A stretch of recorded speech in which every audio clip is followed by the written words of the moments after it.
Ayun nga, so may bago tayong tuklas. Ganito pala magdatig ng sleeves bago mo, para hindi siya naglulukot.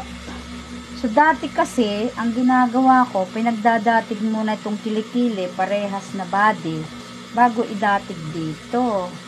So ngayon pala, hindi pala ganun. Mas maganda pala to. Yung isang, nakita ko lang po ito sa isang vlogger. Thank you so much sa kanya. Pero hindi ko alam, nakalimutan ko na. Pinalo ko siya eh.